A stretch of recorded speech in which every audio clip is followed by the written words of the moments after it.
Good afternoon students. आज हम लोग पढ़ेंगे मोशन का अगला लेक्चर 10 जो कि है इक्वेशन ऑफ मोशन, और हम इन इक्वेशन ऑफ मोशन को ग्राफिकल मेथड से डिराइव भी करेंगे। तो पहले समझ लेते हैं कि इक्वेशन ऑफ मोशन है क्या। तो इक्वेशन ऑफ मोशन बेटा they are the set of equations, they are the set of equation, और ये ऐसी इक्वेशन है जो हमें न्यूमेरिकल्स को जो मोशन पे बेस्ड इनको सॉल्व करने में हेल्प करते हैं। तो ये कैसे सेट ऑफ इक्वेशन है जो मूविंग बॉडी के वेलोसिटी और मूविंग बॉडी का जो एक्सेलरेशन है और मूविंग बॉडी के थ्रू जो डिस्टेंस कवर किया गया है और उसमें जो टाइम लगा है, इन सब के बीच में जो रिलेशन इस्टेब्लिश करते हैं उनको कहते हैं हम लोग इक्वेशन ऑफ मोशन। तो वेलोसिटी के बीच में, एक्सेलरेशन के बीच में, डिस्टेंस के बीच में और टाइम के बीच में जो रिलेशन हमें मिले, जो इक्वेशंस मिले, they are known as equation of motion. तो हमारे पास 3 इक्वेशन ऑफ मोशन है। We have 3 set of equation of motion. तो जो पहला आपका है दैट इज वेलोसिटी टाइम। पहला जो इक्वेशन ऑफ मोशन है that is v is equal to u plus at।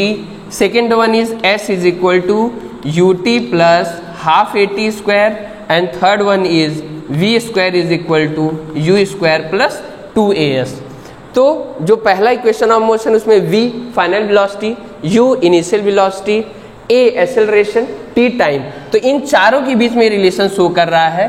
और ये जो आपका है फर्स्ट इक्वेशन ऑफ मोशन, इसको एक और नाम दिया गया है और ये कहलाता है velocity time relation. This is also known as velocity time relation. Velocity time क्यों? क्योंकि ये आपको वेलोसिटी और टाइम के बीच में रिलेशन बता रहा है। आप कहेंगे सर एक्सेलरेशन, तो एक्सेलरेशन यूनिफॉर्म है। एक बहुत जरूरी चीज जो आप इस तीनों इक्वेशन ऑफ मोशन के लिए जानते रहिए कि जो एक्सेलरेशन है इसमें वो यूनिफॉर्म होता है, वेरिएबल एक्सेलरेशन नहीं होता है। मतलब आपको एक्सेलरेशन जब तक यूनिफॉर्म गिवन रहेगा कि 10 मीटर पर सेकंड स्क्वायर, 20 मीटर पर सेकंड स्क्वायर का एक्सेलरेशन चल रहा था, तो उसी केस में ये वैलिड होगा।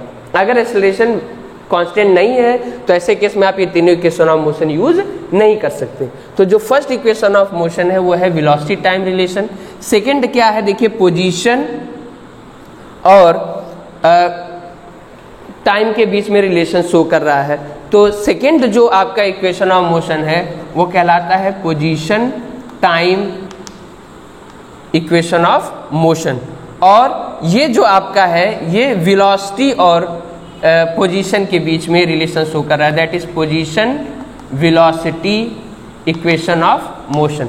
तो जो तीनों इक्वेशन ऑफ मोशन है, first v equal to u plus at, velocity time equation of motion, क्योंकि ये रिलेशन बता रहा है वेलोसिटी और टाइम, जहाँ पे एक्सेलरेशन क्या है, कांस्टेंट है। Similarly s distance travelled, position और टाइम के बीच में रिलेशन बता रहा है। और थर्ड वन बेटा पोजीशन, योर s, यहाँ पे जो s है ये क्या है, that is distance covered. s और वेलोसिटी के बीच में रिलेशन बता रहा है, तो पोजीशन वेलोसिटी रिलेशन। अब आइए हम तीनों इक्वेशन ऑफ मोशन को ग्राफ के थ्रू डिराइव करने की कोशिश करते हैं कि जो हमारा इक्वेशन ऑफ मोशन है वो कैसे डिराइव होगा। तो फर्स्ट इक्वेशन ऑफ मोशन है v is equal to u plus at, velocity time relation, velocity time equation भी आप इसको बोल सकते हैं। तो इसको सॉल्व करने के लिए, इसको डिराइव करने के लिए आपको सबसे पहले क्या, यहाँ पे जो इनिशियल वेलोसिटी है वो आपके पास u है।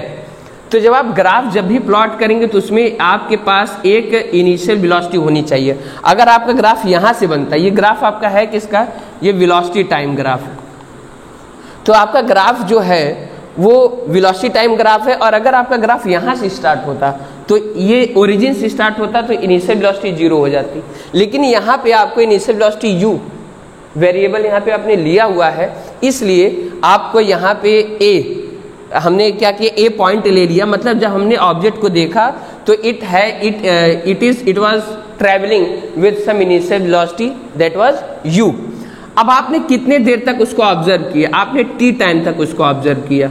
ये t टाइम मैंने इससे पहले डिस्कस किया है, 10 सेकेंड 20 सेकेंड कुछ भी हो सकता है।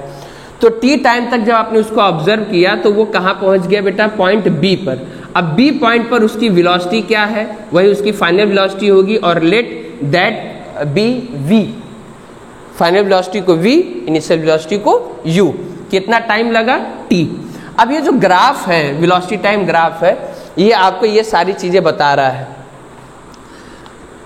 मैंने जो आपको ग्राफ जब पढ़ाया था तो उसमें हमने बताया था कि वेलोसिटी टाइम जो ग्राफ है वो हमें उसका स्लोप जो है, उसका जो लाइन है ग्राफ का, वो हमको क्या देता है, एक्सेलरेशन। तो यहाँ पे जो आपका ए बी है ये क्या दे रहा है, ये एक्सेलरेशन दे रहा है।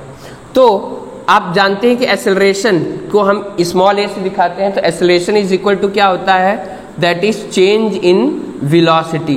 एक्सेलरेशन क्या होता है, change in velocity upon time. तो जो चेंज इन वेलोसिटी है वो कितनी हुई, तो वेलोसिटी के चेंज को आपको कौन सा पार्ट दिखा रहा है, ये बी डी दिखा रहा है। ये बी डी जो पार्ट है ये चेंज इन वेलोसिटी दिखा रहा है। कैसे, क्योंकि बी डी जो है वो किसके इक्विवेलेंट होगा, वो ए ई के इक्विवेलेंट होगा। आप देखिए यहाँ पे ए और यहाँ पे ई, तो जो बी डी है वो ए ई के इक्विवेलेंट हो गया। अब ए ई कैसे चेंज इन वेलोसिटी को दिखा रहा है या बी डी कैसे चेंज इन वेलोसिटी को दिखा रहा है, जब आपने देखा u और थोड़ी देर बाद v, तो अगर हम ये वैल्यू पता कर लें, ए पता कर लें, तो हमको चेंज इन वेलोसिटी पता चल जाएगी। तो हम लोग लिख सकते हैं कि change in velocity is given by B D. और टाइम आपको कौन शो कर रहा है, टाइम को आप लिख सकते हैं either you can write A D और यू कैन राइट ओ सी। आप ओ सी भी लिख सकते हैं क्योंकि ओ जो है वो ओरिजिन है 0 0, तो आइदर ओ सी और ए डी। आइए हम लोग यहाँ पे ए डी लिख लेते हैं, स्मॉल ए। तो जो बी डी है, बी डी की वैल्यू आप कैसे पता करोगे, क्योंकि बी डी की वैल्यू तो इस तरह से तो आप डायरेक्टली निकाल नहीं सकते। देखिए ओ ए की वैल्यू पता है, यू है, ओ ए की वैल्यू क्या है, यू, और ओ ई की वैल्यू भी आपको पता है, वो क्या है, that is v, that is v. तो लेकिन आपको बी डी की या ए की वैल्यू नहीं पता, तो अगर हम आपको बी डी की वैल्यू फाइंड करनी है तो आप ये वाली वैल्यू बी सी से क्या माइनस कर दो, इस पूरे में से, इस पूरे बी सी में से अगर हम लोग डी सी माइनस कर दे, सी डी माइनस कर दे, तो आपको क्या मिल जाएगा, आपको मिल जाएगा किसकी वैल्यू, बी डी की वैल्यू। ध्यान से देखिए, पूरे बी सी में से अगर हम डी सी को क्या करें, सब्ट्रैक्ट कर दे, तो आपका यही पोर्शन बचेगा। आप ऐसे भी समझ सकते हैं कि ये आपकी पूरी लाइन क्या है, that is your B C, और यहाँ पे डी है। तो अगर आप डी सी को यहाँ से क्या करिए, हटा दीजिए, तो आपको क्या मिला, बी डी मिला। अब बी सी की वैल्यू क्या है, बी सी की पूरी वैल्यू किसके बराबर है, वो बराबर है ओ ई के, तो that is equal to v. तो आप यहाँ पे v लिख सकते हैं। सी डी की वैल्यू क्या है, C D is equal to O A, और ओ ए की वैल्यू क्या है, u, तो v माइनस u, और ए डी की वैल्यू क्या है आपके पास, that is it is equal to O C, तो ये t हो जाएगा। अब अगर आप इसको सॉल्व करिए, ट्रांसपोज करिए, तो आपको क्या मिलेगा बेटा, आपको मिलेगा a t is equal to v minus u, और अगर आप इसको रीअरेंज करते हैं तो आपको मिल जाएगा, अगर आप u को इधर ले आइए ट्रांसपोजिशन से, तो u plus a T, why you plus a T, क्योंकि यहाँ पे u जो था निगेटिव था, इस साइड आप ले आएंगे पॉजिटिव हो जाएगा, तो v is equal to a t. इसको थोड़ा और रीअरेंज कर लीजिए, तो v is equal to u plus a t. ये आपका क्या है बेटा, first equation of motion, that is velocity time relation. अब इसी ग्राफ से, इसी वेलोसिटी टाइम ग्राफ से आप सेकेंड इक्वेशन ऑफ मोशन जो है उसको क्या कर सकते हैं, डिराइव कर सकते हैं। तो सेकेंड इक्वेशन ऑफ मोशन क्या है, that is s is equal to U T plus half A T square. तो ये है, और इसको हम लोग क्या कहते हैं, that is position time equation of motion. तो ये position time equation of motion है। तो इसको, इसके लिए आपको क्या करना पड़ेगा कि जो आपका वेलोसिटी टाइम ग्राफ है, इसमें जो आपका शेडेड पोर्शन होता है, कौन सा रीजन आपका होता है, ये जो मैं शेडेड पोर्शन कर रहा हूं, that is the region between time axis this one and slope of the graph. तो ये आपको क्या देता है, ये देता है डिस्टेंस, मैग्नीट्यूड ऑफ डिस्प्लेसमेंट या distance travel by the body. तो अगर आपको डिस्टेंस निकालना है, s निकालना है, तो आपको क्या करना पड़ेगा, ये आपको क्या दिख रहा है, ये आपको दिख रहा है हमको, मेरे ख्याल से अगर आप इस फिगर को ध्यान से देखो तो ये ट्रेपीजियम है, ये एक ट्रेपीजियम है। कौन सा ट्रेपीजियम है, तो एरिया जो है वो किसके इक्वल हो जाएगा, that is area of trapezium O A B C, O A B C. यहाँ पे आपका ओ ए और बी सी पैरेलल साइड हो गए, और आपका जो ये ओ सी है ये किसका काम कर रहा है, ये काम कर रहा है हाइट का। ठीक है, ट्रेपीजियम अक्सर आप लोगों ने इस तरह से देखा होगा। ठीक है, तो यहाँ पर भी सेम इसी तरह से है, लेकिन थोड़ा सा इसका जो शेप है वो बदल चुका है। तो ट्रेपीजियम ओ ए बी सी की एरिया निकाल लें। तो इस ट्रेपीजियम ओ ए बी सी की एरिया निकालने के अलावा भी आप क्या कर सकते हैं, इसकी एरिया एक और तरीके से निकाल सकते हैं, that is equal to area of rectangle. अब देखिए इसमें दो पार्ट आपको दिखेगा, area of rectangle O A D C, O A D C plus area of triangle A B D, A B D. तो अगर आप रेक्टेंगल ओ ए डी सी की एरिया निकालें, रेक्टेंगल की एरिया क्या हो जाएगी बेटा, ओ ए लेंथ इंटू ब्रेड्थ। तो ओ ए आपका जो है ये रीजन है ब्रेड्थ हो गया, और जो ओ सी हो गया आपका क्या हो गया, लेंथ हो गया। जो बड़ी साइड होती है वो लेंथ होती है, प्लस ट्राइंगल की area half into base, base आपका ए डी बेस का काम करेगा, और हाइट क्या हो जाएगा आपका, हाइट आपका हो जाएगा बी डी। अब आप वैल्यूज पुट कर दो बेटा, ओ ए यू पहले इक्वेशन में आपने देखा था, O C T half, A D की वैल्यू क्या है आपके पास, ए डी की दैट इज टी, और बी डी क्या हो जाएगा v माइनस यू।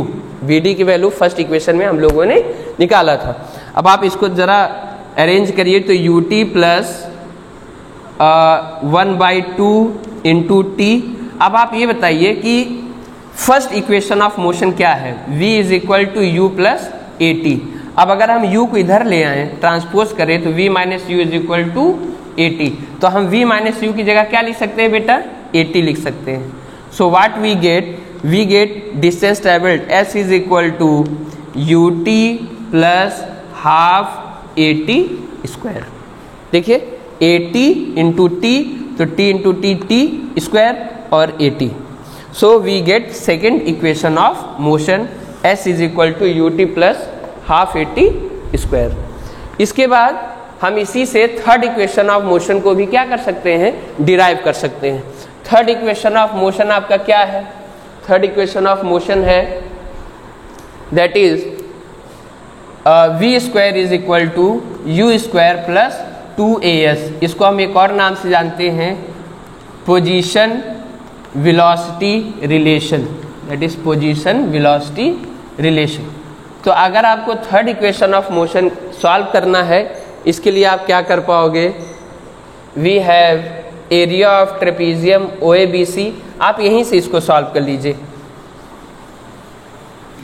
इसमें सेकंड के लिए हम लोगों ने क्या किया था, रेक्टेंगल और ट्राइंगल की एरिया ली थी, इसमें आप ट्रेपीजियम की एरिया ले लीजिए।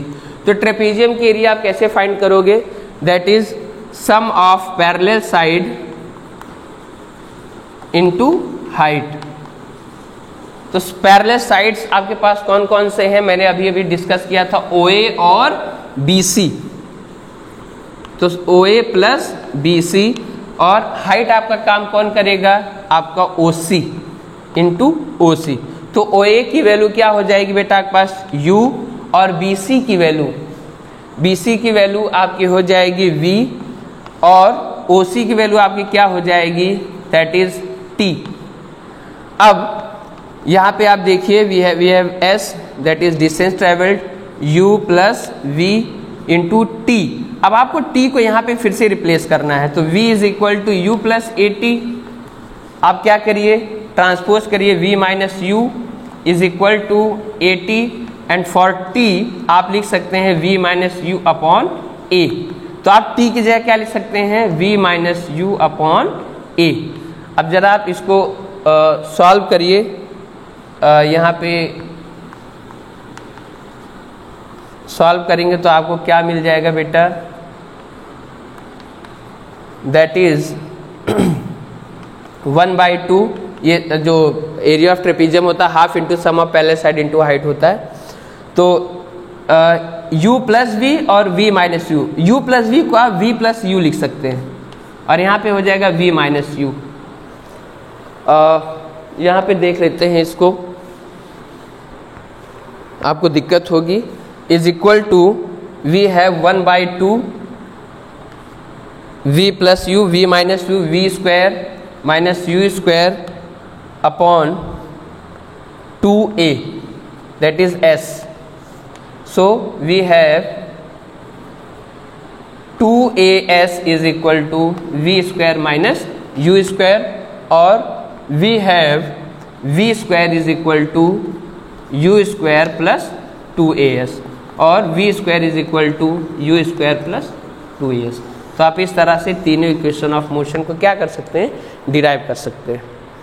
फिर से देख लीजिए, यहाँ पे s is equal to sum of area of trapezium O A B C, sum of parallel side into height into 1/2 half values हमने पुट किया यहाँ पे, और यहाँ पे एक यही है t की जो वैल्यू है उसको आपको यहाँ फर्स्ट इक्वेशन ऑफ मोशन से डिराइव करना है।